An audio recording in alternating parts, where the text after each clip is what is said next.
the world's largest human rights movement. And you're joining over 7 million others, members, supporters and activists in 150 countries who have changed both lives and laws.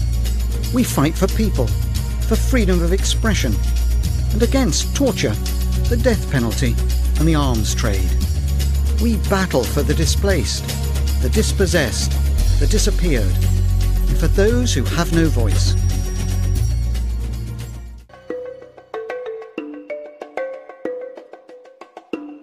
So, where did it all begin? In 1961, when 2 Portuguese students raised a toast to freedom and were imprisoned. This act of suppression so angered British lawyer Peter Benenson, he drew the world's attention to all prisoners of conscience and urged people to write letters in their support. Amnesty International was born. We live up to our name. We have several main offices around the world to be closer to the ground, so we can act more speedily and more effectively on both local or global issues. There are international secretariats in London, Mexico City, Johannesburg, Dakar, Nairobi and Hong Kong. And Hong Kong covers China and countries in Southeast Asia. We also have offices called sections and structures in 80 countries. How's it all paid for? Well, by the individual sections fundraising through membership fees, donations, the odd grant and legacies. Financial independence from politics, religion and economic interests allow us to work without undue influence.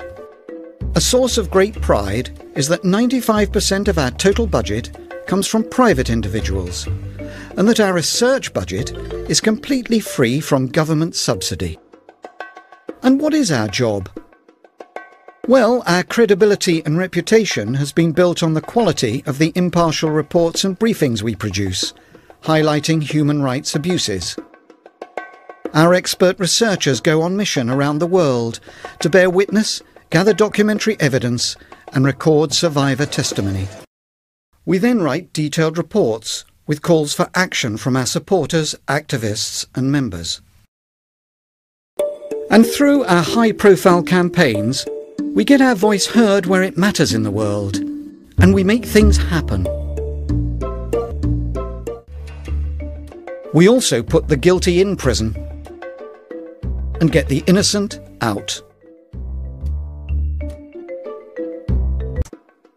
So, while you're looking out for others, who's looking out for you? Every bit of work we do is underpinned by our manifesto.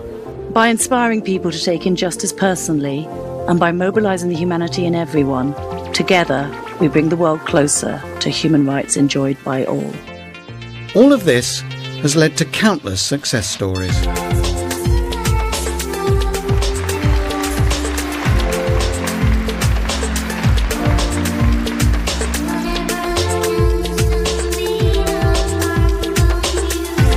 I would like to thank Amnesty International for their continued campaigning to protect human rights. You are now here to ensure Amnesty International continues to be successful. So take injustice personally, inspire and mobilise. Be part of bringing human rights to everyone.